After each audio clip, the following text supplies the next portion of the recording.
Hey, welcome to Guitar Knobs, the guitars, gear, noise, and nonsense podcast, hosted today by these knobs. Tony Dudzik, Pick Guardian. Hey, everybody, it's me, Todd Novak. Welcome to the Guitar Knobs podcast. We are thrilled to death that you are listening to our show. That wasn't bad. Hey, legitimately, we're going to have a really good time tonight because we have... Was that through your new Ibanez AD9? Well, thanks for blowing my thing, man. I guess I'll have to save that for later and pretend it didn't happen. No, you can still use it. All right, I will. You have permission. So, we've got a guest on who it's going to be really tough to get a word in. I know it.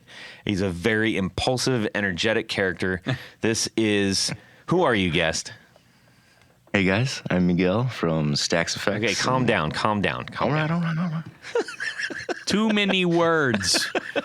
Yes, that's Miguel from Stax Effects. If you follow our Instagram, if you don't follow our Instagram, I mean, what the crap? Let's just, come on, guys, throw us a little bone and just follow us so that we can look like we have some sort of a life out there in the social world. We've been doing it for, 7 years or whatever it is. 800 years. It's 22 years, and we've like plateaued like a year ago. I'm like, whoa, what? How's that possible?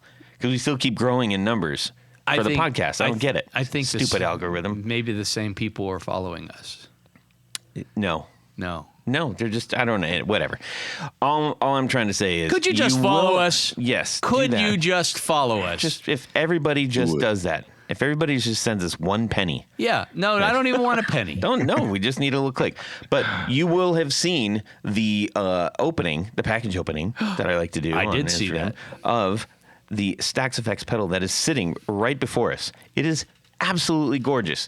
You are going to want to pay attention to this one, and you're going to want to go get one of these. I promise you. Buy two. Two of them, yes. Then you can do stereo. Yeah. Or stack them. Yeah, or stack them. Anyways, we're going to get on with this. Before we do, where can people find the things that you do, Miguel? Everything I have available is on staxeffects.com. It is only available there. Okay, so you're not selling them on Instagram. No, but I do have a link to my site from... Okay. Yeah, the shop, the Instagram shop is a little tricky to do. And some people just are like, no, I don't want it to go there. I just want to sell off my thing. It's fine. Yeah. Great. So go check out Instagram. He's got some great demos up there that he's put up recently, specifically for the said pedal we're going to dive into shortly. And without further ado, we're going to get into what's been going on in our music world this week. We're going to start off with the lovely, insatiable, baggy t-shirted behemoth of the Midwest, Tanya Bolonsky. I will agree with all of those. What's going on in your music world this week? Well, Todd, I'm getting ready for a trip out west. My daughter's getting married in San Luis Obispo. And so... Got to go to Solvang, got to get the pastries. I know about the pastries. I know. I've got it Don't marked. mess it up. But I'm mapping out some guitar shop visits. Ooh. I had hoped that I was going to be able to get in time to Ernie Ball Music Man, who is they're based out of San Luis Obispo, but I just my schedule's all mixed up. Yeah. And then on the way home, we're going to stop in Denver, and there's a couple of shops that I like to go to in Denver. Nice. And then come home. Okay. But so that's all that planning. I'm actually leaving in a couple days, so that's very exciting. I'm going to be. I'm always sad when Tony leaves because then I have to scramble and figure out what to do. And our good friend Jared was just up this week. He stopped by yesterday to pick up his Les Paul telephone. Finally got his guitar phone. But I've been asking for that for years. So but Jared hasn't bothered to get it. Jared says, these things are going for $1 million. And I said, okay, let me check it out. So I went on to eBay. $39.99. The guy wanted $49.99 plus shipping. And it was or make best offer. So I offered him $40 for it. Did you get it? I got it. Nice. That's fantastic. So we'll put it back up Yeah, here. we'll put it back up. You could have just shipped that one to Jared, and then he would have saved the gas I think money. mine's in better shape, and it has the original box with it. What? Yeah, for That's $40. fantastic. That's, Offer it to him for $500,000. Yeah, there you go. so take that, Jared. Oh, boy, Jared. So that was my music world this week. Yes, we were lucky enough to have him. It's tricky to get a hold of our good buddy, Jared. I think Gibson's got him very, very busy because I think his deck is done. And, yeah, so we don't have to talk about that anymore. Yeah, no more deck talk. Sorry, everybody. Anyhow, so that's really cool. Go check out some shops and stuff. Make some friends. Say hi. Yeah. Yada yada. Pick Yeah. up a couple things, maybe. Yeah, my wife is with me. So to make her carry them. Oh, perfect idea. Duh. Twice as much stuff. Yeah. Yeah, that's right. She can pull the wagon behind. Yeah. So Miguel, let's check out what are you up to in your guitar week this week? Besides, if you can, besides building pedals. Yeah, well, besides the building of the pedals, I do. We've been working on this album we've been trying to finish recently with my band, so that can always be something that turns out to be way longer than you kind of initially anticipated, especially when you're tracking everything yourself. So we've been trying to, wrap it up, get it finished so we could release it. And yeah, it's just a lot of things trying to come together. Excellent. It's where are you at in the process? Currently, we're kind of starting to mix, but realizing we need a few more things. So we're kind of in that stage where we're going to add like a couple more things just to sprinkle in here and there, and then really get to mixing, and then hopefully finish quickly. But, it's we're doing it ourselves, so that always takes longer because it's like it becomes your passion project, and, Yeah, it's never really perfect. It's never finished. Yeah. You just got to cut it loose at some point and be like, okay, this is good. Do you enjoy recording more than playing live, or is it even? It's probably about even, because the only thing I really went to school for was audio engineering. So I love just getting sounds, trying new stuff. That's I enjoy that just as much as building pedals. But I love playing live. Don't get me wrong, but it's you got good shows and bad shows, but I feel like the studio is more of what you can make of it. Sure. Now, you're the de facto? Does everybody ask you? Does it people are you like at the control of everything? Well, when it comes to like the equipment, I'll of course I'll run the Pro Tools rig, and I'll set up the mics and get the sounds, but we all give our input. It's very much a 4-way production. We have 4 members, and everyone has their input. Our drummer Ryan, actually, he's probably the one that produces the most out of all of us, and when it comes to us writing our music. So he normally has a lot of input. When I'm mixing, he'll usually want to be here and kind of give his opinion, what we should try, this and that. And of course it's great, because if I just worked on it myself, it's just it sounds good, but it's nice to have someone give their opinion on maybe it actually sounds like crap and you're told, or maybe it is good. Yeah. And you need to stop searching for sound so much. This is it. Let's just track it. Do you have a do you set up your rig in the studio differently than you play live? Are you got all the amps and which ones sound good in the studio, but they're different live, or is it one to one? Actually, no. I use the exact same rig in here as I do live. Well, when we track, I might try, a different amp here or there, depending on what we're going for. But usually it's always the same amp, this like deluxe style amp I built a while back ago.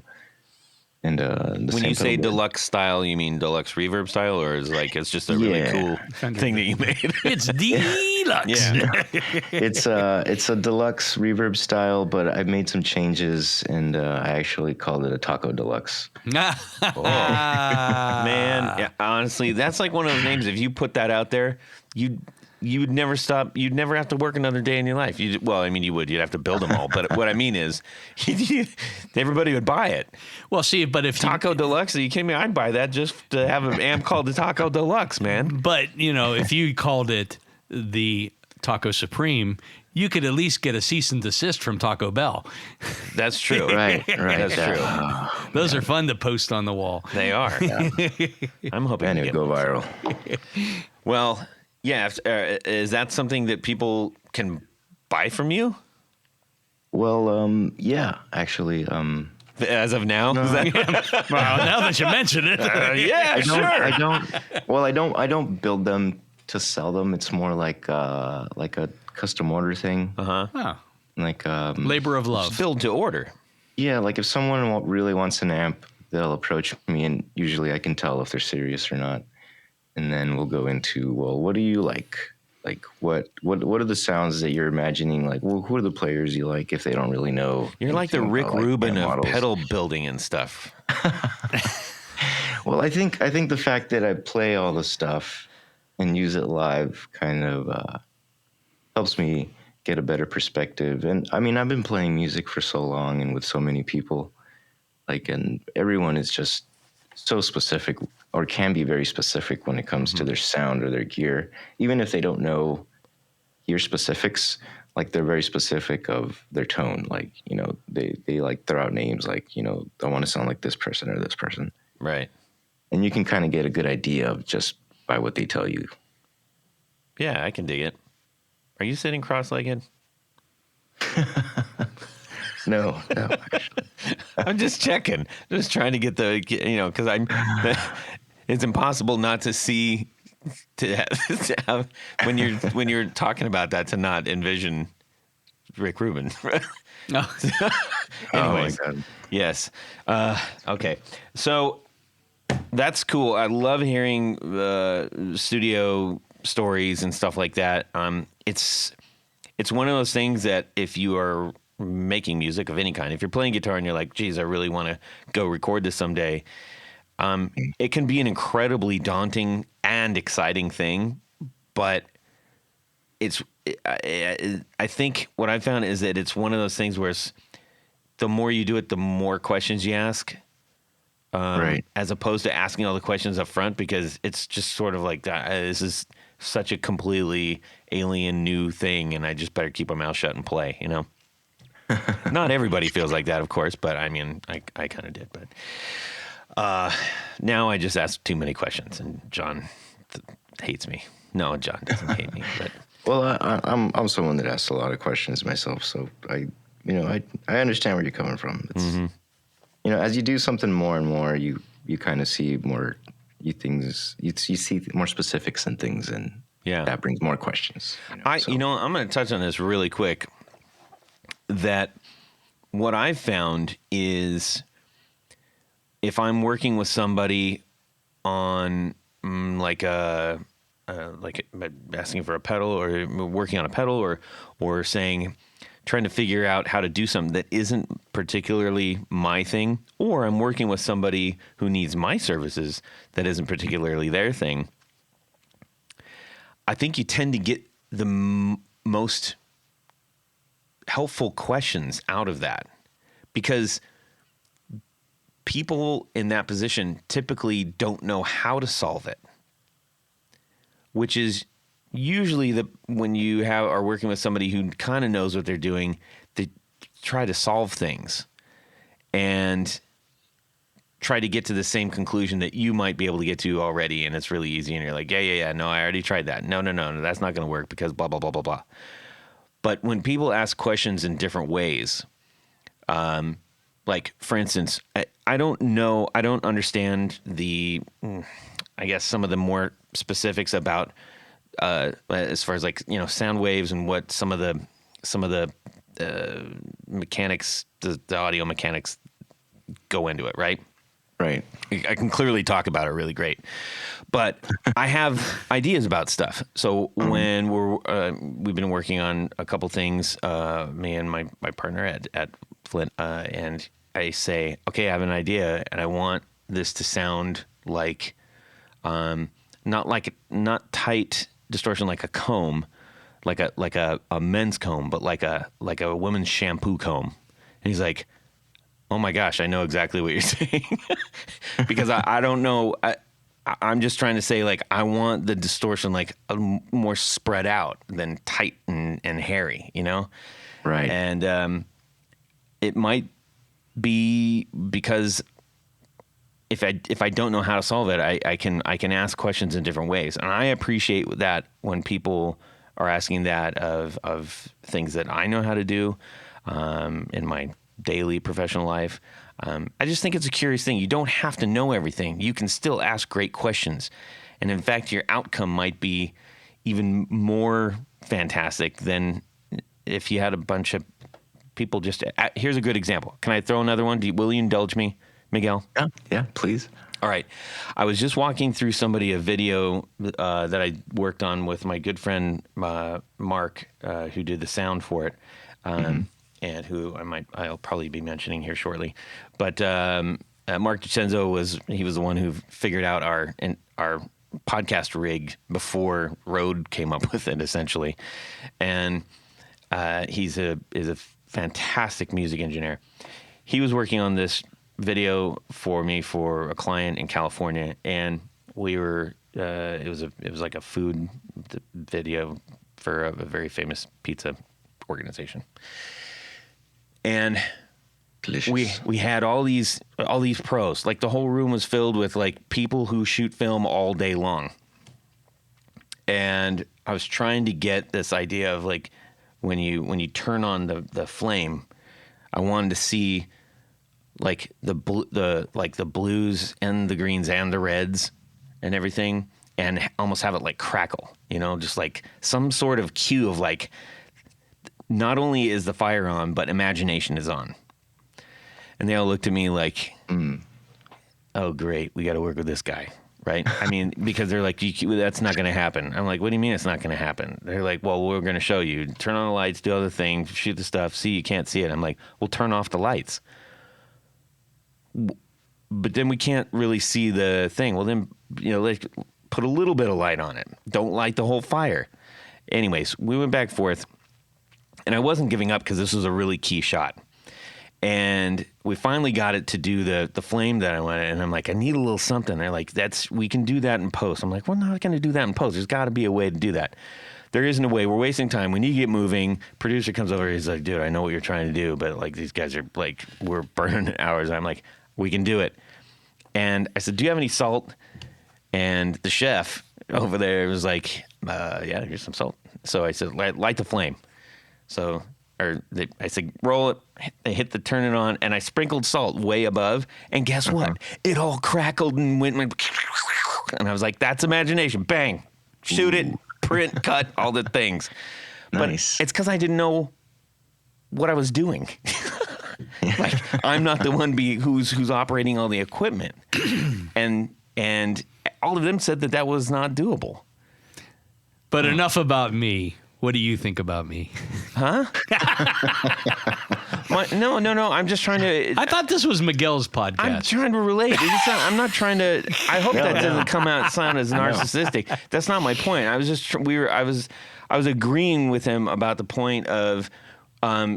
When you're asking questions, sometimes like you can get answers or you can get to things that you might not have thought of if you think you know everything. Right? You're blocked. Yeah. So my point, sorry, if that came off like, as Tony said, I truly apologize. That wasn't my point. The point was, it was a good example of you don't have to know everything to still be able to ask great questions that can make things amazing happen. All right, go stand in the corner for 15 minutes. Should I take that out? No, it was Okay, fine. I don't want it to I'm sound just yanking your chain, All right, Todd. well, I just, you know, all right. Hopefully Hopefully you guys get it. Okay. Mr. Miguel, I'm Serious sorry. here. I'm sorry. No apologies. Okay, good. See, he doesn't want me to apologize. What All about right. you, Todd? Oh, jeez. All right. Well, this is Do it. actually really fun. Talk about this one. What? Talk about this. I'm going to talk about that later because I just dropped my friend Mark's name.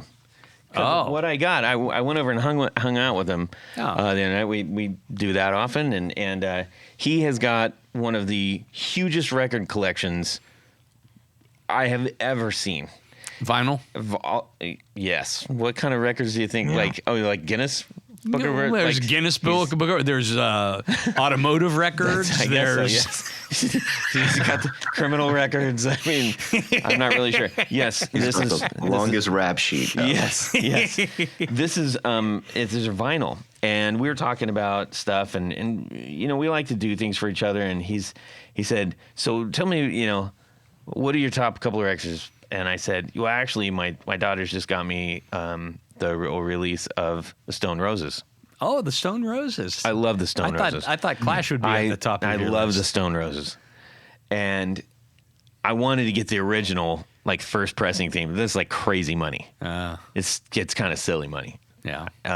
Which I would be tempted to spend. But he said, okay, well, but he gave me these notes from the to the record store or to the publicity notes. Oh. It says Silvertone Records, the Stone Roses, and it's copied. Someone hand typed. It was hand typed. Hand typed stuff. And it was basically like the release of so this is who they are, and this is why they're great, and this is what you can tell people who come in to want to buy it and stuff like that. And then there was and here's the accolades. They got the top 30 best-selling, Stop the Press, readers polls, all this insider stuff. So I'm not sure if this was radio stuff or record store stuff. I'm not really sure, but Yeah. He had it. He said, hang on, let me go. And he gave it to me. I'm like, wow, that's really cool. I got a little piece of musical history here. That's kind of neat. That's awesome. It's really cool. How different the music industry is today. Yeah. And it's all yellow. There's some grease stains where a sandwich probably was on it at some point. Not too bad, but Yeah. anyways, I was just thrilled to death. I was really tickled by that. So thank you so much, Mark. I love stuff like that. Tony, you got me all self-conscious now. Doggone it. But anyways, I digress. Hey, nobody digresses better than you, Todd. That's true. That's true. In fact, I'm going to digress real quickly because I wanted to share something. I know this is your episode. Trust me. I understand that, Miguel. I'm really tempted to take that out now. No, just leave it. Anyways, You're fine. okay. So this is from Trevor Ellenberg. Trevor. who's one of our new executive producers. Yes, he is. He says, Todd, I always ask people to join. Why did you join? Tell us about yourself. What kind of gear are you playing? Why Yada, doesn't yada, he yada. ever address? Well, why don't I ever get addressed in this? Everything's Todd. Todd. Well, Todd. it's from my email. I can put Todd and Tony if you like. And he says, hey, I have an hour-long commute to work, so listening to the podcast has been my favorite way to make the long drives more manageable. I've become a patron to say that thanks for the many laughs and vast guitar wisdom you have all shared. I would say specifically, Tony, you're Of course. huge Throw me a bone, proponent. Todd. No, that's Throw not me a bone. Oh, all of my things I'm trying to be sincere about. As for gear, I'm a Gibson guy at heart, but I also have a good Fender as well. My main guitars are a 2017 Les Paul Standard HP. I'm hesitant to admit that I secretly don't hate the robot tuners. And the 2016 Memphis ES335. Yeah. For Fender, I have a matching set. Ooh, a matching set. You have my attention. Matching set of limited edition made in Mexico Noir guitars from 2016. A Strat, a Tele, and a P-Bass. Noir. Whoa. Black. Yes, I know that. I was just thinking if they weren't the The real the thin ones. The Aerodyne? Yeah, the Aerodyne. Oh, maybe. Oh, yeah. Maybe. Are they black? They are all black. Oh, that makes sense then. Well, it might be. So, Trevor, tell us if we're right. It says they sound good as they look. I won't go through all the pedals, but if I had to pick 4 on the floor, hey-o, Hey. it would be. Now I smell a Segway. Exotic Boost. I never turn it on, or I never turn it off. EP Boost. EP Boost. What did I say? You said Exotic Boost. Well, I was getting there. Exotic EP Boost. Yeah, I interrupting me all the will time. agree with them. I never turned it off and can't play without it. Honorable mention to the SP compressor as well. Now, that would go against the grain of our good friend Zach from That would. Mythos. Mm-hmm. He does not like the idea of having it all on all the time. That's true. The Strymon Sunset. That is a really nice pedal. That is a nice pedal. Incredibly versatile overdrive. Bonus points for MIDI. Mm-hmm. Here's a weird thing about the Sunset, and throw rocks if you want. We should just sell a bag of guitar knob rocks so people can throw them at me. So We'll do that along with the tire that I'm going to take to the next guitar show for people to kick. right. Our guitar shows end up with nothing but tire kickers. Yes, that is true.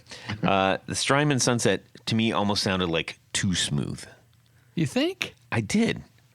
Huh. I when I played, I was like, it almost sounds like too perfect. Like I didn't. It sounded great, but I needed a little bit more. Maybe too digital. A little too more. No, it's too smooth. Well, it is a DSP. Not that matters, but yeah, it's I don't know. It just did. I needed a little bit more jagged edges on the teeth there. A little bit, just a little bit. Yeah, it's just me. Whatever. But it sounded great. I was very impressed. The Murim Shanks ODS 1. Pricey. I don't know but that one. probably the best overdrive pedal I've ever played. That one is kind of like it's like a smoky gold black. Pretty sure. He says 100% worth it. And the Eventide H9 covers a lot of bases. Great for a small board if you still want a lot of options. For his amps, his main amp is a Marshall DSL 40 CST. There's a lot of, that's an alphabet soup right there. And I also play through a Fender Superchamp X2 from time to time, which is an incredible little amp for the price point. Favorite part of the show is probably finding out what's new in everyone's week. Well, you're going to love this show. Hearing what everyone is playing and the gear you are trying inspires me to dive into new possibilities myself. I found out about the podcast from Tom Barazin. Whoa! Tom Barazin. Who is one of my best friend's dad. Oh. Well... So Trevor's either very young or Tom's very old. One of the two. Or some combination.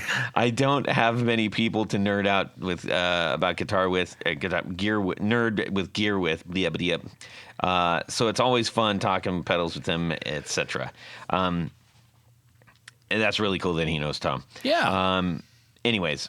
They must be from the same area, I guess? They must be. Okay. Listening to the podcast has gotten me through countless long commutes, so supporting you is the least I can do to say thank you for all the knowledge and entertainment I've received from the show. Thank you so much. Seeing new episodes come out is always a highlight of my week. Well, I mean, can you make us feel any better? Mm-hmm. Thank you so much for sending that out. Do you think he follows us? He might. I don't know. I got to look. Thanks, Trevor. Anyways, speaking of segues, no tour year. What you're trying to do is say, let me get some of those tour gear designs patch cables. Let me get some of those tour gear design patch cables. There you go. That's the gusto we need. Hey, Miguel, are you familiar with tour gear design patch cables? I am not. Oh, your life is... We're going to change your life right now. Your life is changing as we speak. Oh, my gosh. So, Tour Gear Designs patch cables, they are... Thin. Flat. Like a crepe. Flat. And the neatest thing about them is the actual, like, plug diameter. Yes. The plug itself is almost the exact same size as like the washer that goes around that goes under the nut. I mean, it's such a small footprint, which is very, very helpful if you're doing a bunch of top mount jacks with the power supply and everything in there. Yeah. And they do S shapes and C shapes. And soon the W shape. Right. Tony says. So say you got an old Ibanez pedal. Yeah. And you have one of these delicious Stax Effects pedals. Side to you're top. you're gonna want an S-shaped pedal. Yeah. Or S-shaped cable. Can you explain make how that would go. work? It goes one inside and goes in the other. Okay. All right. So head over to tourgeardesigns.com and load up your cart. They're crazy affordable and they Durable. come in tons of links. And people, I cannot yes. more highly recommend these things. When you get them in your cart, you're going to want to put the guitar knobs and save yourself 10% on your entire order. Yep. Okay? Yep. Thank you to Tour Gear Designs for sponsoring our Four on the Floor. Tony. Yeah, let me get a little bit of this. Wow. 1, 2, 3. 4 on the floor. All right. Miguel from Stax Effects. Give us your Four on the Floor. All right, so my 4 on the floor is my favorite one. Is just a Boss delay. It's a DD6, but it has this warp function on it. It's only on the 6 and on the DD8, and I only use that function on that pedal. So you can like push it down, and it'll just have like this. I want to say infinite feedback, but it's not really. It's kind of tamed down, so you could do like volume swells and hold them with it. And it's really cool. That's mainly what I use it for. And then if You don't use it for the delay? yeah. Oh, okay. Well, I'm just checking. No, while it's on, while it's on, it's doing the delay thing. But when you push and hold the foot switch, Got it. does Okay. that All warp right. function. And then the second pedal is actually one I kind of recently got, but it's the Chase Bliss Generation Loss. Oh, okay. Mm-hmm. That thing is really cool. It's like it's sort of its main thing is it mimics tape like sounds. So like it'll do just like cool like warbly kind of tape sounds. It could do like a crinkly thing. It has like a damage control, so you could turn it up, and it has like pauses where it kind of cuts out or introduces noise. But it also has a second foot switch, which if you press it down, it kind of does like this like it has different. These pedals are nuts, right? They do a bunch of stuff. Yes. What I mainly use it for is just some like kind of vibrato. But then I have the second foot switch to program to. When you hit it, it kind of does like a downward slide of the pitch. Oh. Oh, that's kind of cool. Like real slow. And then when you hit it again, it brings it up at the same rate. It's really cool. Kind of like a penny whistle. Yeah. Stick your guitar through a penny whistle, and that's what it's doing. Yeah. Now, does that one have an option to put a expression pedal into it?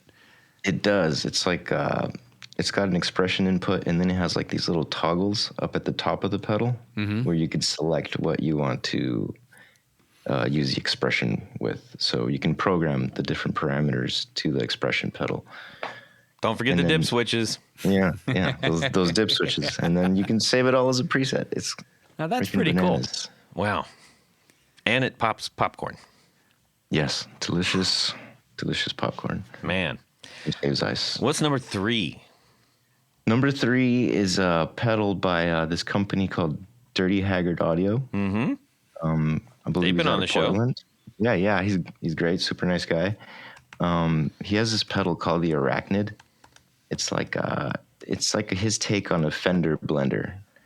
Like he kind of minimized the circuit just down to gain and mix. Mm-hmm. And it's just I love it. It's so good. It does like that thing where you turn your guitar volume down and it's not as fuzzy, but the octave's still there.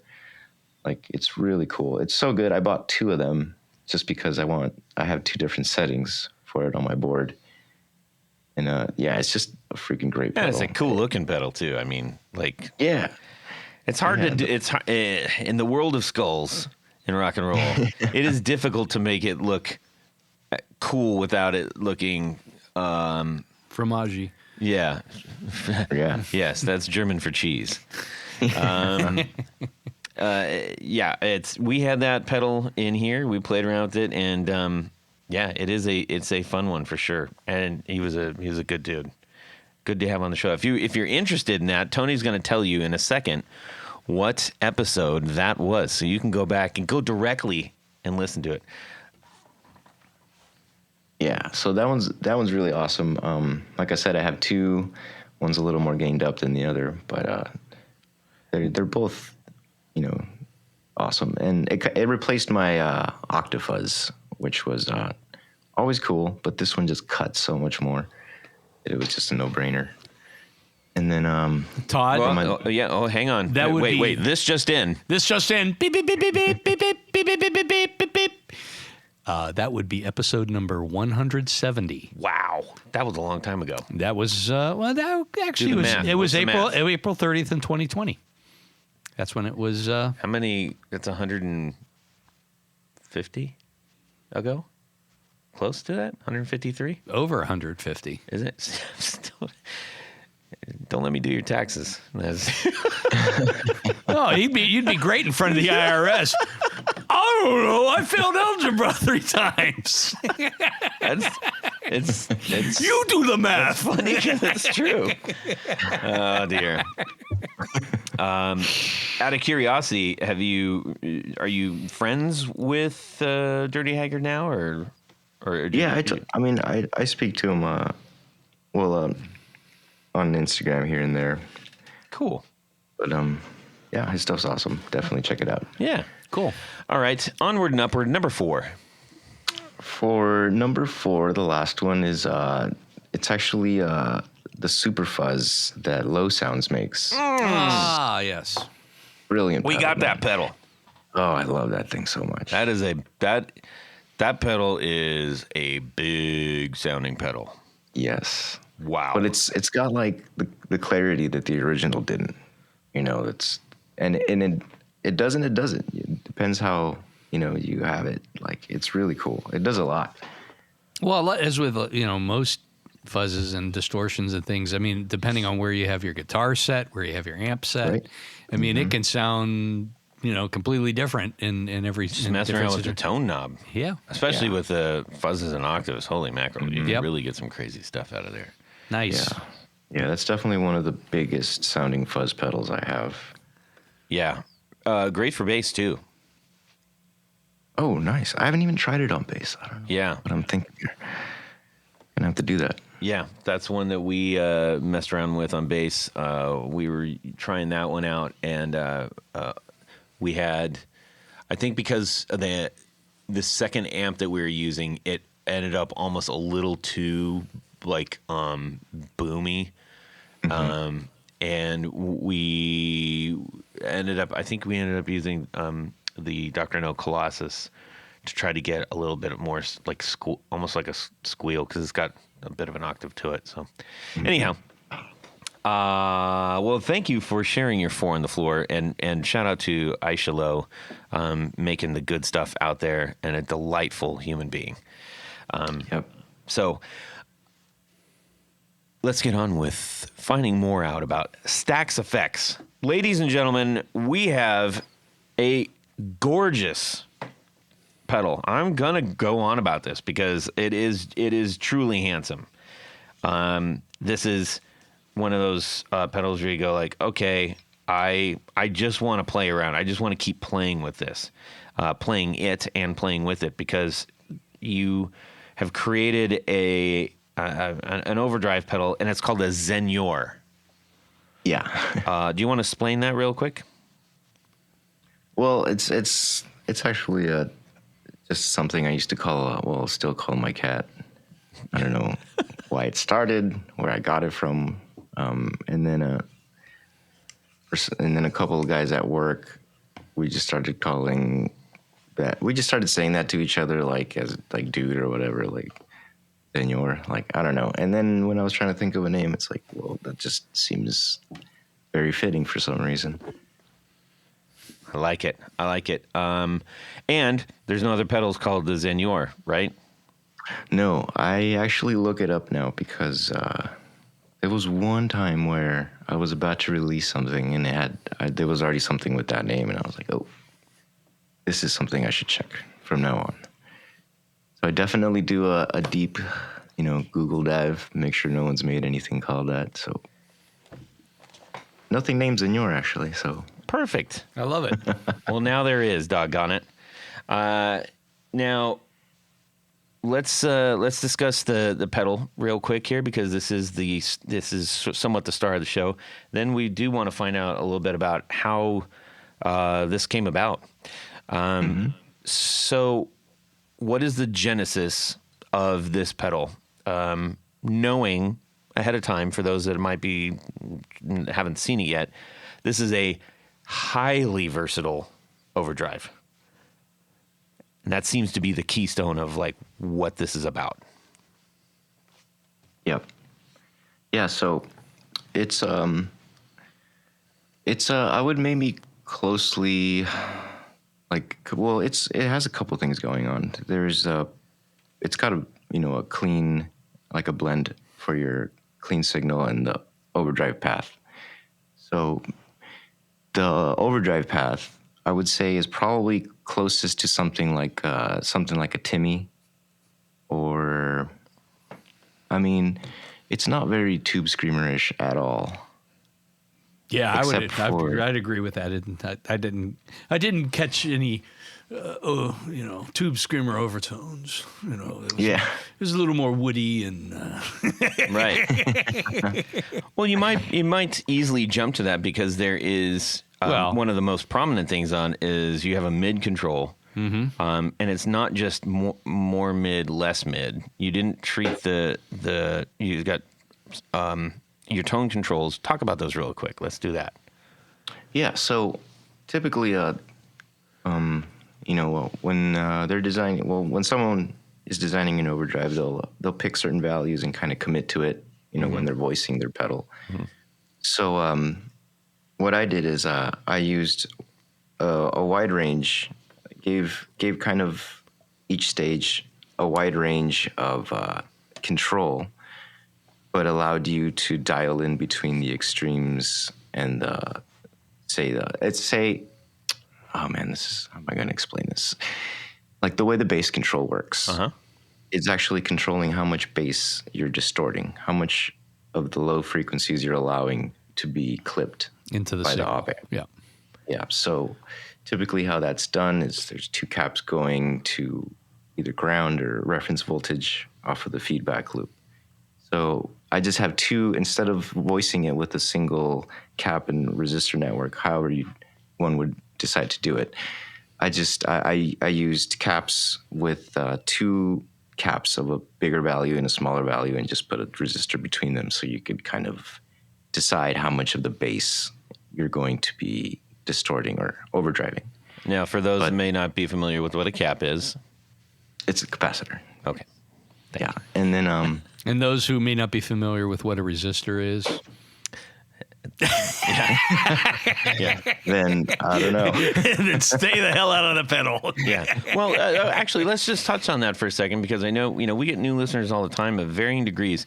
Can you, in primary terms, explain what a resistor does? Well, a resistor in basic terms is just gonna add resistance to a signal. If you have a level that's a signal that's a certain level, you put it through a resistor, you're going to be cutting it by however large that resistor is. Mm-hmm. They use resistors in stages of circuits to couple stages together, right? Yeah, like bending a hose, a garden hose. Yeah. You can just think of a signal flow like a hose, Yeah. You either the hose is going to be, let's say, it's just going to reduce the flow a little bit. Yeah. It can be wide open or it can be clamped down. Yeah. And a capacitor? A capacitor is something that's going to be more like, think of it like a tank that's going to, like a reservoir that's going to hold like water in between a line. So something that is going to actually it actually stores voltage, right? Mm-hmm. So, but they're used in different ways depending on how you use them. You can use them. They're also used to couple signal paths And then they're also used for tone shaping. Like I said, those caps going to ground off the feedback loop that decide how much bass you want to distort. You can also use them to cut high end by putting the cap in your signal path and that cap going to ground in series, then cuts high end. You can use them for multiple things. And so what you've done here, like we're talking about the bass. Thank you for that, by the way. The bass control is you've inserted, instead of a fixed resistor value, you've put in a potentiometer, which is basically a variable resistor. So you can change how much or how little of the bass is going into the distortion circuit. Yes, exactly. And that's similar to, well, basically how the Timmy has its bass control wired up. But it's a little different, but it's the same idea. I think it's also kind of neat. You didn't, they're just not numbered or anything, which would imply that you just get more or less of. But yes, you showed how the actual, the body, the drive body looks kind of like a shelf. It's going to be, going to the high end of that or on the low end of that. So you actually made some kind of nice little diagrams to help visualize exactly what's happening. Yeah, exactly. I appreciate that. Just make it easier. I've had pedals that don't even tell you what it is. It's like a picture or some weird word or something. Like an orange amp. Yeah. Yeah. What does that picture mean? Yeah. We also have a volume knob, duh. A drive knob, duh. But, ooh la la, a blend knob. That's a nice touch. Dry or wet around there. I really love blend knobs. I think they're fun. I think it's one of the most versatile things to get a sound that you want that doesn't just sound like whatever the pedal has to offer.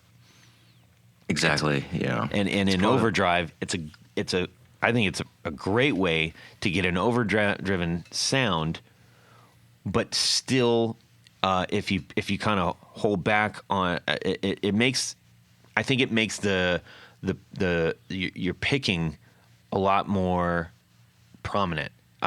It can. Yeah. It adds clarity. Yeah. I'm struggling on. What am I saying? It just The dynamics of the picking tend to come out a little bit if that's something that you like. Yeah. Anyways. Right. Yeah. Cool stuff. And then over on the far right-hand side of your tone menu, I think they call it on the streets, I love mini toggles too, and I was not let down with this one. Nice. So those are what picks the clipping, kind of the flavors of drive you're getting. And so the top one you choose between either a MOSFET or a germanium. And what is the middle position? That's just straight up op amp. Yeah. So okay. It's just no diodes at all. Oh, no diodes. Okay. Yeah. And then the lower switch switches or toggles between asymmetrical and symmetrical. Can you explain that a little bit so people can kind of get an idea? Yeah, of course. So different pedals will have either symmetrical or asymmetrical. Like a Tube Screamer has symmetrical clipping. Mm-hmm. That means what it's doing to the sound wave is it's clipping it evenly at the, well, when you imagine a sound wave, the way you would see it like on an audio analyzer, you got the troughs, right, up and down. So when you're clipping, you're partially clipping the tops and bottoms of those troughs. So if you're symmetrically clipping, you're going to be clipping just as much from the top and the bottom of the signal. If you're asymmetrically clipping, you're going to be cutting more of the signal on the top than the bottom, or vice versa. So the clipping is asymmetrical. Right. Okay. Now, let's talk about that really quick, because I will see that a lot in like rat clones and stuff like that, where that is an option. And when people, this kind of goes to that sunset thing that I was talking about, right? Maybe a little bit, where I felt it was just it was almost like too smooth. And one of the things that we like about analog things is that they're not perfect. They don't sound perfect. They're not so prescribed. Right. And especially when it comes to distortion, one of the big reasons that we like distortion is that we can't necessarily hear, oh, that's not symmetrical when it's doing like that. But that's kind of the thing we like. Mm-hmm. And to me, it's like, well, I'm almost given the option to not have the thing that I like. That's a mental thing for me. When I see symmetrical clipping, I automatically say no. But I know that that's not fair to the symmetrical clipping of the world. I'm sorry, symmetrical clipping. Well, some people like symmetrical. Some people do. I just personally am like, no. Yeah, I mean, I myself prefer the asymmetrical, because asymmetrical is more on par to how a tube amp breaks up. It's more asymmetrical, like the way a tube is clipping the signal. Mm-hmm.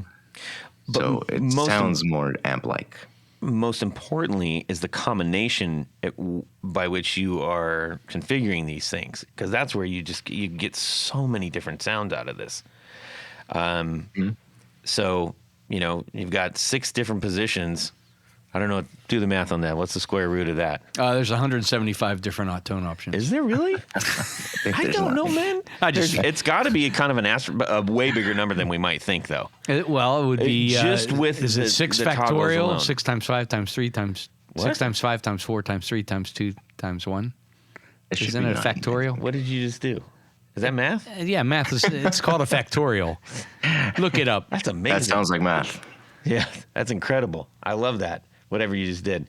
Now, I got a question for you. So, the MOSFET and the germanium, those are 2 things that we hear about all the time.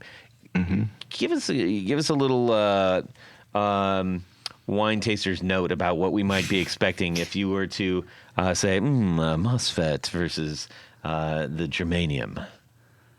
Yeah. So, to me, the MOSFET is it's using 2 MOSFET. It's using the protection diodes inside the MOSFET transistors to clip. But that has more of an edge to it, the sound. It's a little more aggressive versus the germanium, which is using germanium diodes. And I don't want to make it sound like they're magic diodes, but it's the ones you would put in a clon. And it's a softer sound. It's a little more delicate. Mm-hmm. And you can hear it right away, especially if you dime the gain. It'll really show you the difference and the characteristics in the sound. One is going to be a little more, like I said, it's going to have more of an edge to it, a little brighter even. Yep. And germanium tends to be a little more smooth. Yeah. And it kind of, similar to what a germanium and a silicon fuzz difference would be. You compare those types of transistors, one's smoother, one's a little more brash. Right. So if you had you got your sweet old sunburst telly and your flat brim hat, and you got your little tweed amp, and you're gonna want to put it on symmetric and germanium, and shake the neck, and you're gonna be in heaven, right? I think you'd want asymmetric. Why? Well, that's the beauty. You can flip around. Well, I'm just saying, for that really, that super sweet, smooth telly for the sound. super bitey thing is what you're going for. Super sweet sound. Bitey. Yeah. Germanium and the symmetrical is going to give you that smoother, sweeter sound. Oh, no, I think you should put it over on the other side. What are you talking about? And then get it just so people's ears start to bleed when you play. Yeah, that's what I do. Anyways, it's just really, it's cool because you can have this so many ways. It's the whopper of pedals, like a hamburger. Yeah. And it has less switches than a Chase Bliss pedal. It does, far less. Yeah. And do they all come in gold here? Actually, no. I've been doing this thing where I make every batch a different color. So the batch I just finished up is like a kind of like a slate blue enclosure. Uh-huh. With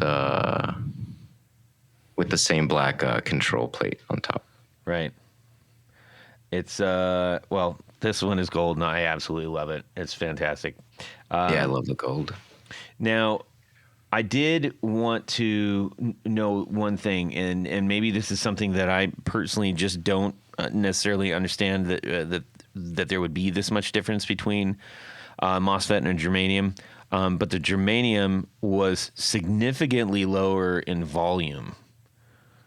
Yeah, that's because it's clipping more of your signal, which is decreasing volume and adding compression. And that's it's a characteristic of that particular diode. It does cut more volume, but it would just be something you would have to make up with the master knob. volume. Yeah. Cool. Well, and just in case anybody gets this and goes, "No, this thing's broken. It's not the same volume." Yeah. Like somebody like me might say if I didn't know any better. So, thank you for pointing that out. Now, aside from the Zeñor, which they're going to be sold out by the time we get done with this. What else do you have cooking out there? Well, I do have a couple other pedals I make. I make like a little. Sorry, I think I got a drummer starting up in the room next to me or something. But, a drummer or a motorcycle? What is that? I know. Sounds like he's double bassing over there already. But yeah, I make like this little box. It does like 6 different functions. It's a blender, it's a booster, a buffer, and a splitter. So you can use it to just be a buffer for your signal. Uh-huh. You can use it as a booster. It has 40 dB of boost if you just want to boost your signal. Wow. It has a blending function, so it has a send and return loop. So you can stick a pedal in there that, say you want to put a bass through a Big Muff. Big Muff doesn't have a blend knob. Well, you can use this little pedal to blend in as much or less as you want of that wet signal. So this little box just has 2 knobs. It has a boost knob. When it's all the way down, it's buffering. As you turn it up, it boosts. And there's also another knob that's the blend knob between dry and wet. So it could blend, and it could also be a splitter. Say you go to the input, and then you can come out of the output and the send. So if you want to go into 2 different amps, you could use this little box to do that. And it also has a phase split, a phase reverse on the send. So if you have 2 amps that are in different phase from each other, you can flip that so the phase is correct.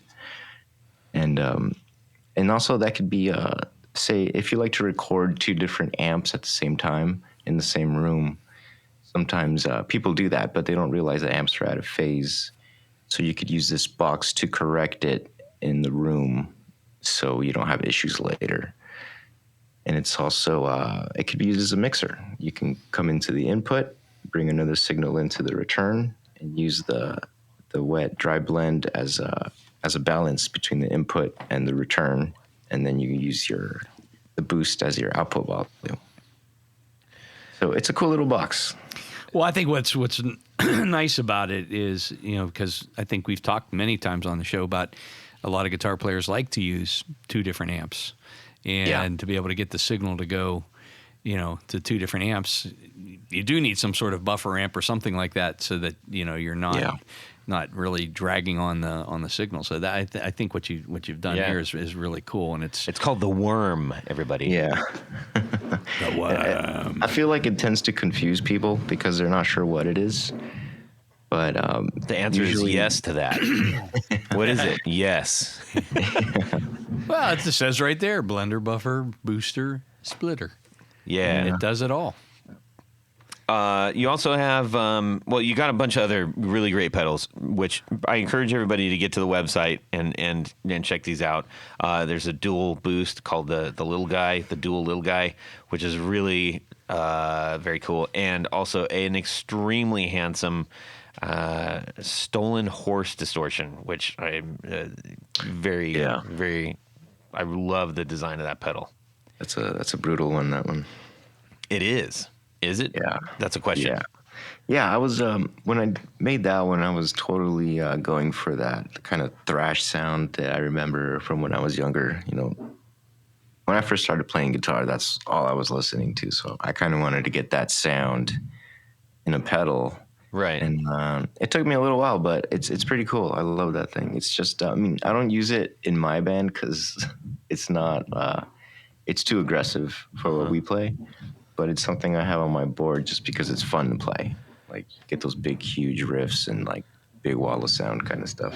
It's funny because it sounds like every person who is playing any kind of country or Nashville style music would be like, I want that pedal. Oh, right, because of the.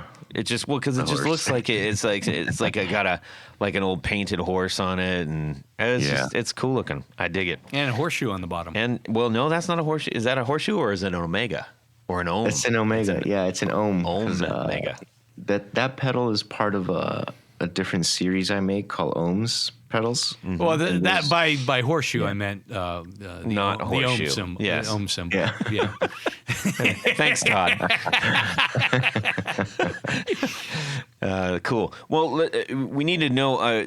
Obviously, you've got great stuff, but I think getting to know a little bit about you before we motor on our way. What was your genesis like into music? Like, what was the thing that got you going, man? Well, let me see. Well, when I was younger, I was just kind of listening to whatever was on the radio, right? And then I had a neighbor that kind of introduced me to funk. So he gave me crates and crates of records, and that was just all like Brothers Johnson, like Earth, Wind, and Fire. So I was super into bass. I didn't play bass, but I loved the sound of it. And then later I started skateboarding, and then I got into like hardcore music, like metal and thrash, and we had a pretty active hardcore scene in where I grew up. So it was a lot of shows to go to. It was in Oxnard, California. Right on. And you're you're in Long Beach now, which is my hometown. Yep, I'm in Long Beach now. Been here for almost 15 years. Cool. But I grew up in Oxnard. There was a huge hardcore scene there. And my first real show was I went to go see Bane and Poison the Well and I think what were they called? Hatebreed at the Ventura Theater. Oh, Hatebreed, yeah. And I remember just like that moment, like I had like this huge adrenaline rush, and I was like, "Oh my God, I want to make those sounds." So that's when I became obsessed with playing guitar, and then that's all I did, like day and night. And electronics was like a different start. That was like something I always messed with since I was a kid. Like I would take my parents' stuff apart and eventually learn how to put it back together. Like their microwave. Yeah, microwave. Don't TV, do that at home, kids. By the way, don't do that. Phones, everything. But yeah, and then once I started playing music, I wanted to experiment with different pickups and stuff, and then the prices for getting that done were just crazy for me at that time. So I learned how to solder and how to do basic things on my gear. And then slowly I started learning how to mod stuff, and I started modding like DL4s, Line 6 DL4s. Yeah. With like extra presets and instant looper mode things. And if there's one thing that needs is more things. Yeah. Seriously. Well done. And then from there, I actually worked for a different pedal company for a couple of years. Oh, yeah? I don't know if I should say it, but you can say it, and if I need to erase it, you can tell me. Well, they're not a company anymore, so I don't think it matters. Oh. It was for Full Tone. Oh, yeah, okay. I can understand why you're right. Yeah, I won't say much about it, but I made a lot of their pedals. I worked from home making their stuff, and then I would just bring it over when it was all built. But I worked for them for a while, and then eventually I ended up leaving that job, and then that's when I started my own thing, like officially. Like my friends already called me Stax, so I was like, oh well, Stax FX. Like I didn't really want to think about it too much. Just go, just start doing something. I started doing my own thing, and I started making the first things I started with were like boosts, and I was doing like derivatives of big muffs, stuff like that. And then I was always playing in bands. I was like, when I first started Stax, I was like in 5 bands. It was insane.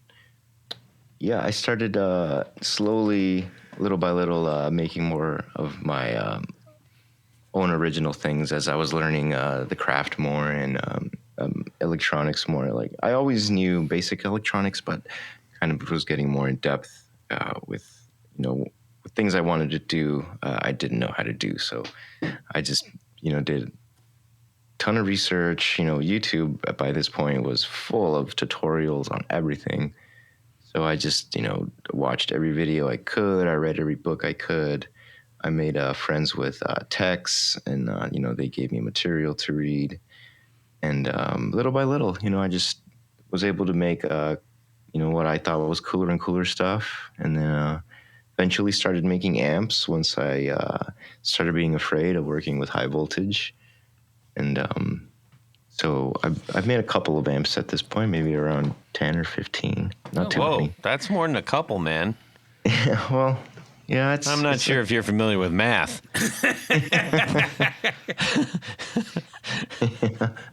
Well, yeah, it's each one is, I feel like, is just a little significantly better as I'm working with like high school woodshop skills, so I'm like trying to kind of learn the best way to still do the cabinet and all of that stuff.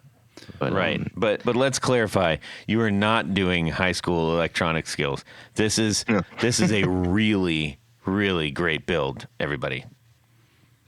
Yeah, so my main thing was always I was trying to just take lessons from the guys that I read about, like obviously like Alexander Dumbbell and Ken Fisher, like all those guys. They have tons of literature and stuff, and you can learn a lot just about just by once you learn how to read schematics. Obviously, you can stare at a schematic for hours and listen to the amps and kind of figure out how it's doing this, how it's doing that, how did they do this, or how are they doing that.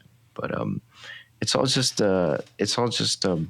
R&D. Like, you build yourself a prototype and you just experiment and you change things, and sometimes things happen by accident and you're like, whoa, this thing sounds insane right now. I don't need this sound right now, but I'm gonna take notes and remember that for later, or something. But there's always like happy little experiments and results, and then sometimes it's not at all what it should be, on paper. And that's kind of where like the art of it comes in, there's so many things that you have to pay attention to for something to sound a certain way. Like, even just the proximity of the components to each other makes a difference. Mm-hmm. So those are all little things that I just, I try to pay attention to. I'm not like a snobby guy or a purist or anything like that, but I just try to do the things that I know will work the best they can, and then go from there and just experiment. And then that's usually where I end up with something cool. What's one of the most valuable lessons you've learned as a builder?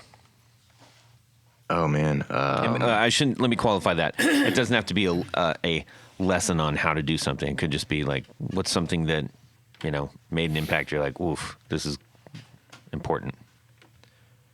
Right. Well, funny enough, I used to work at Rode Microphones for a while, and the head tech there was an amp guy too. Ah. And I was having a lot of issues with my pedals being really noisy at the time, and there was a lot of things that I wasn't thinking of or knew about when it comes to proper power filtering for a circuit. Like, because everything is amplified, the amplification is coming from the voltage, right?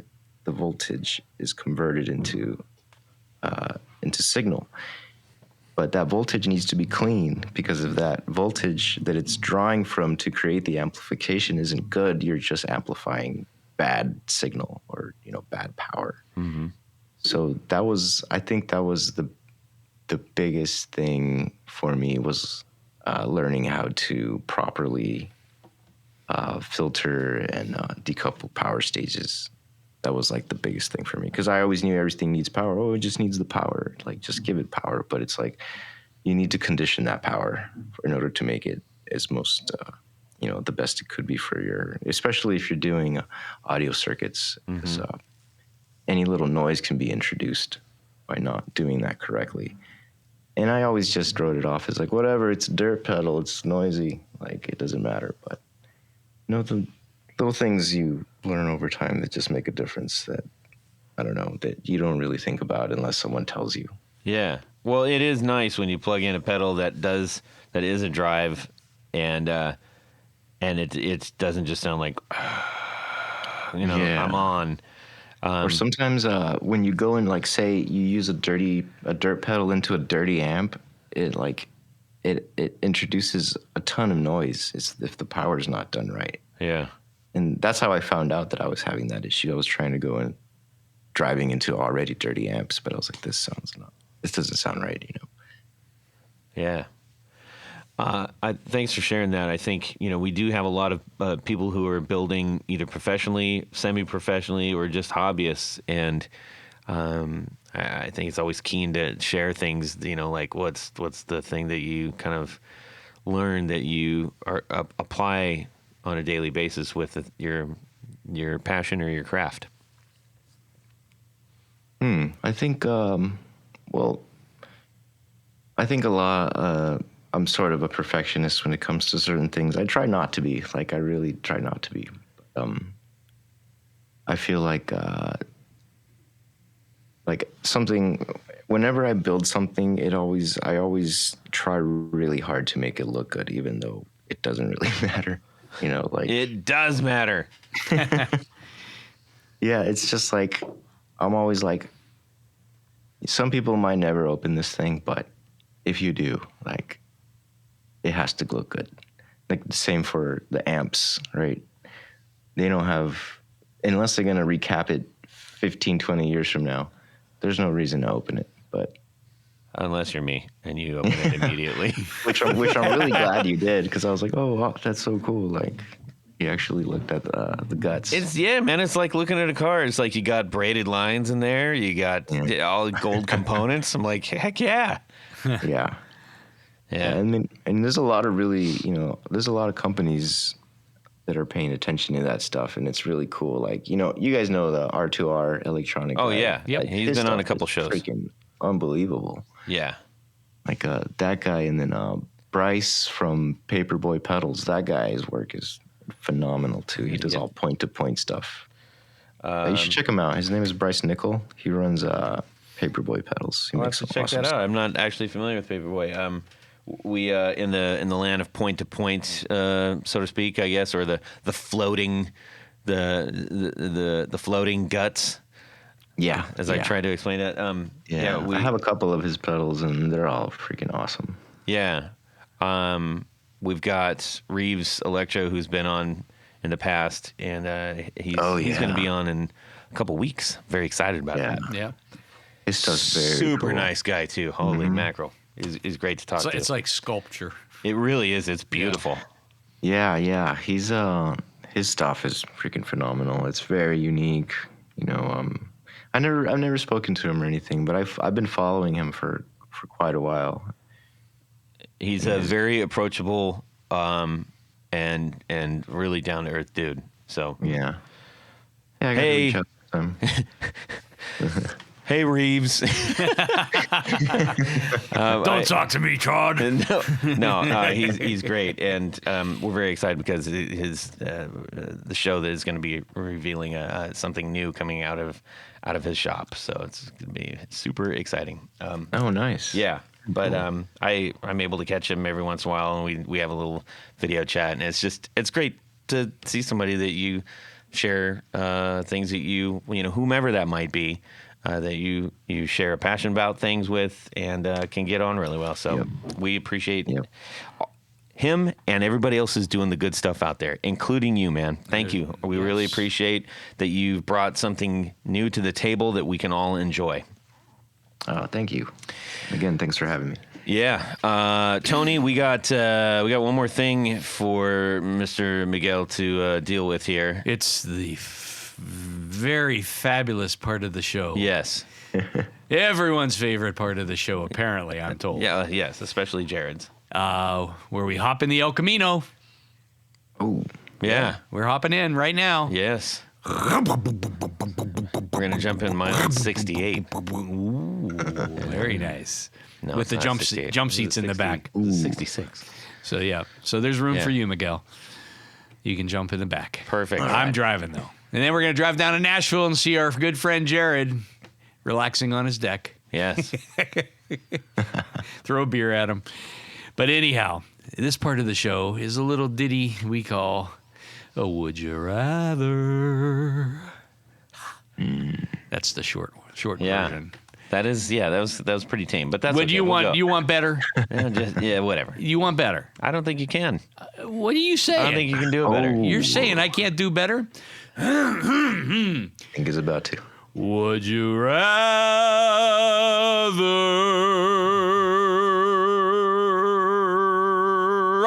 Little pitchy dog. All right, get to it. Alrighty. So this week's Would You Rather is brought to us by our good friend Bruce Bacon. Oh, Bruce to the rescue. Bruce Bacon. I'm hungry. Every time I Bruce. every time I say that, I just get hungry. Well, Bruce says Todd, Yes. meaning Todd and Tony. Yes. That's a given. While we have everyone in Vox headspace, Yes, and for your edification, Miguel, in case you or someone else hasn't heard it, we just did a Vox 101 show. So we all things Vox we covered. all things Vox. All right. Vox amps. So here's Bruce's Would You Rather. You're walking down the street and you see a Ma and Pa music store that has 2 Vox clones in the front window. You think to yourself, oh, this will give me a chance to test drive these side by side and see what I like. You take one step toward the door and whoosh, Oh my. your spirit guide appears. Oh. It's the ghost of Frank Zappa. What? Yes. Yes. He's there. Was he a Vox guy? Can I Okay, continue? sorry. Can I continue? Yeah, please. I mean, come on, Todd. Okay. So here's what Frank has to say. He says, decelerate, my compadre. I know you want to try these amps out, but, what if I could save you some funds? I'll gladly pay the ma and pa for the amp you choose, man, but you cannot try them out. No. Your Uncle Frankie, that's me. He played a Super Beetle with 2 Marshalls, so, there's no wrong choice, my 6-string friend. Perfect. So here's what it is. In the window, there's 2 amps. You're choosing between a Henry SRT Plus head, We've had Henry on the show. yes, and a Morgan Dual 20 head. We're applying the Tony Dudzik rule. That's me. Which means you're getting a matching 2x10 cabinet loaded with vintage Celestion Alnico speakers that Tony, me, is personally choosing. And Bruce warns, he says, be nice to Tony because he could pick one with a blown voice coil. No, you don't want that, man. No, you just definitely don't want that. Not especially with these amps. They're pretty nice. So let's talk a little bit about the amps of your choices. So there's the Henry SRT Plus head. Episode 114. Yes, thank you. It is based off an obscure Vox AC10 SRT Super Reverb Twin and popularized on the Doug and Pat show. Yes. Doug and Pat. Doug and Pat. And Frank. And Frank. Right. It's a single channel amp that has an original clean, low cut switch, volume, tone, tremolo speed, and depth, reverb dwell, and mix knobs. And to make things equal, let's throw in the power reduction circuit too. Ooh. Okay. That's a powerful cool. bit of stuff there. Yeah. Henry makes some mighty fine stuff and does a lot of really cool aesthetics to it too. Absolutely, he does. Option 2, it's the Morgan Dual 20 head. And now the Morgan Dual 20 is an AC30 style amp with switchable top boost and normal channels, of course. It includes variable power. Normal channel has volume treble switch and bass switch. So you have, I guess, some ability to kind of contour your things. Which model is that one more time? It's the Morgan Dual 20. The Dual 20. The Dual 20. The Dual 20. And the top boost channel has volume, bass, and treble knobs. Then there is a global switch to reduce the high frequencies. The cut switch, which also appears on the Zeñor. Mm-hmm. So what you gonna choose? Okay. Well, Tony, yes, you're always first. Thank you. Then we're going to check in with Miguel. Well, out of these two, I think, I think I'm going to go with the Morgan because it is probably the closest to, the AC30 circuitry. The other amp is really cool. It's based off the AC10 SRT, and you've got some, you've got reverb and you've got the trem circuit, which is pretty cool. But I just love the sound of an AC30. And in my case, I have an AC15 because my AC30 was just too loud. I mean, it was too heavy. And so this, I think you're getting the sound out of the Morgan that's going to be probably closer to the AC30. Okay. So that's my choice. All right. And Miguel, what are you doing? Well, I've never really seen the Henry amplification stuff too much, but it does look really cool. But I have used the Morgan stuff, and I love their kind of build aesthetic and the way they build their amps. And I think it's closer to AC30s that I've played because I had a DC30 for a while. And that cut control is very useful.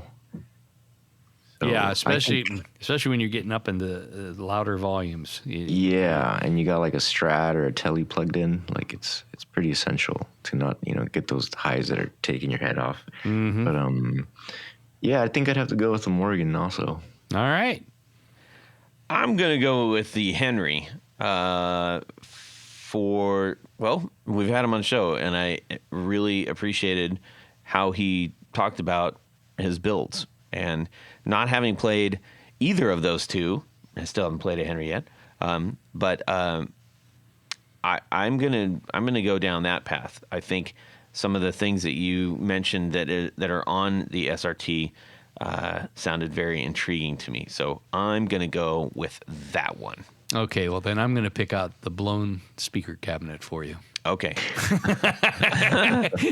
Gotcha. So there. Gotcha. I like it. Well, thank you, Bruce. That was fun.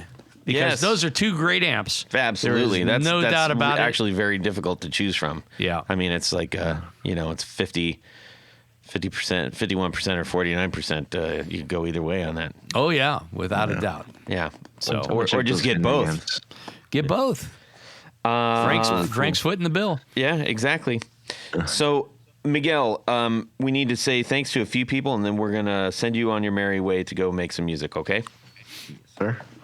That's right, Todd, because at this point of the show, there's a special group of people we love to thank. These are our executive producers. Now, Miguel's probably wondering, what is this executive producer? Well, Miguel, an executive producer makes this show possible. How do you become one? Well, you go over to patreon.com/The Guitar Knobs. Check out a couple different levels in which you can participate, become a sponsor, a patron of the podcast, and help us make this show possible. Each level comes with some very nice thank you gifts, and I do mean very nice things. Todd is always sending out nice thank you gifts. I'm trying, and the more stuff that we get, the more stuff we try to move. That is correct. Yes. But as an executive producer, there's one thing more. Jared, what is that? Get to have your name read on the thing. That's right. You get to have your name read on the thing. And that's what I'm going to do right now. So special thanks to these executive producers.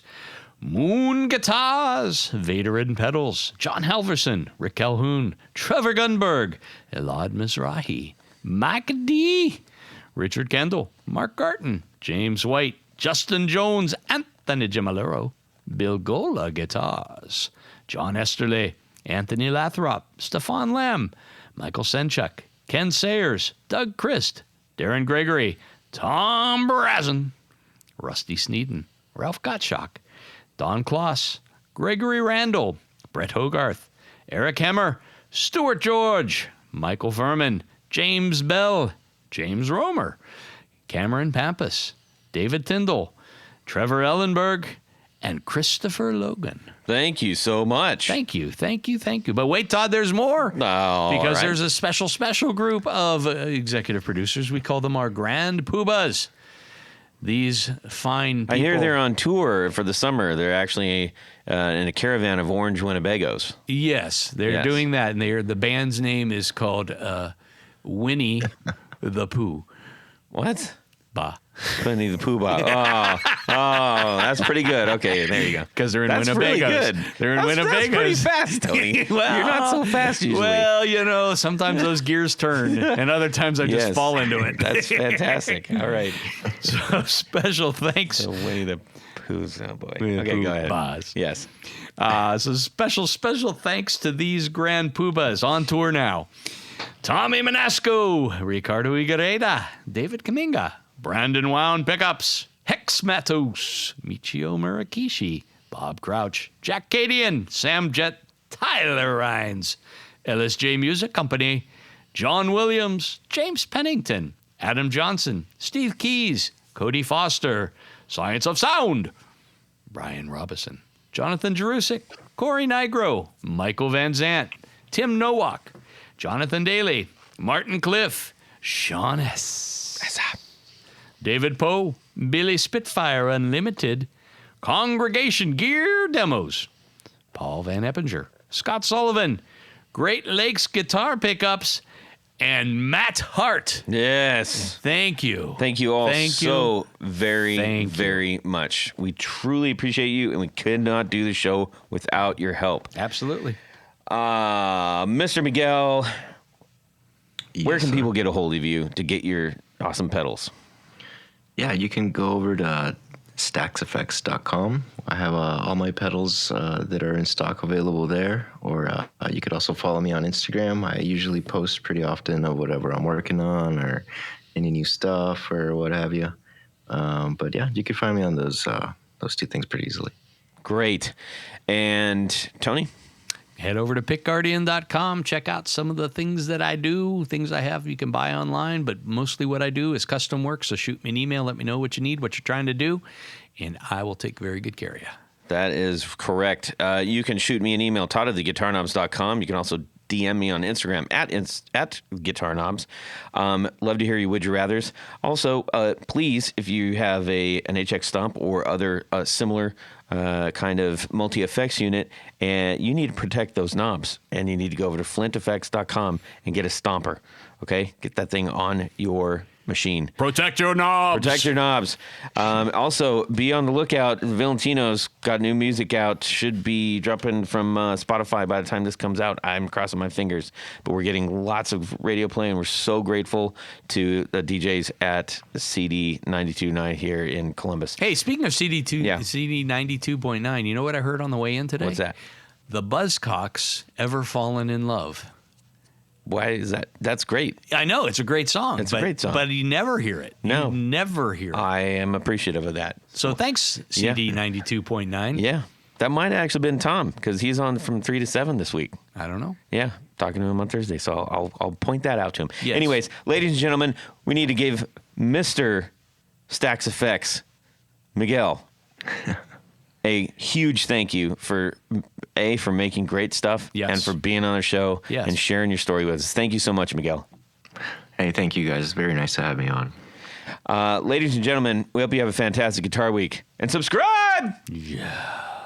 He's the runner-up of Miss Youngstown Polska Kielbasa festival. The eating, yeah. Oh wow, I eat more kielbasa than any other person. man. Miguel. Hey Todd, how you doing? Oh man, you sound fresh.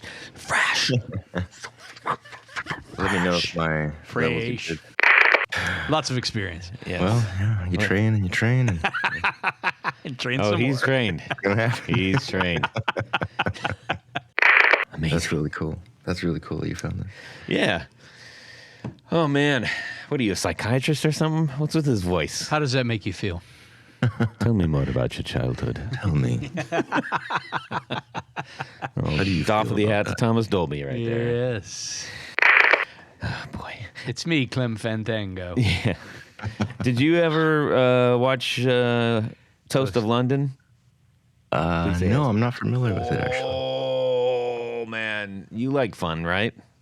Absolutely. Okay. Yeah.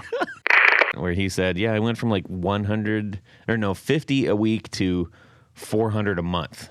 No, Oh my god. was I right? That is 400 a month, 50 a week. No. It was 50 a month. Maybe in To your foreign math. 50 a month. What? Half of that. He was doing about 50 a week. Man, I'm so bad at math. And then I thought he said 400 a week 400 a week. times. Wow. Oh That's- wow, I got that really messed up then. Yeah, because it was like I did do it was- bad math on that. It was All right. Cool. We'll just wing it. Yeah, you that seem sounds like a good. wing it kind of guy. Yeah, I work well under pressure. So. Yeah. Do you want to eat? Yes. When? Of course. Sure. Absolutely. Where? Where? Okay. And we've quoted it so many times, and it's most fun to quote when people aren't even looking.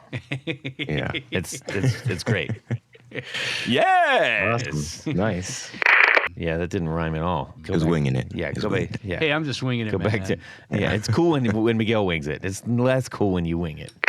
Yep. And away we go. Well, that's it for these knobs. Please visit our Patreon page at patreon.com/The Guitar Knobs. Visit our website at theguitarknobs.com for all of our past episodes, 4 on the Floor blog, and other good stuff. You can connect with us on social too at our Facebook page and share your gear and stories on our Facebook group. Also, be sure to check out our Instagram at Guitar Knobs. Catch you next time.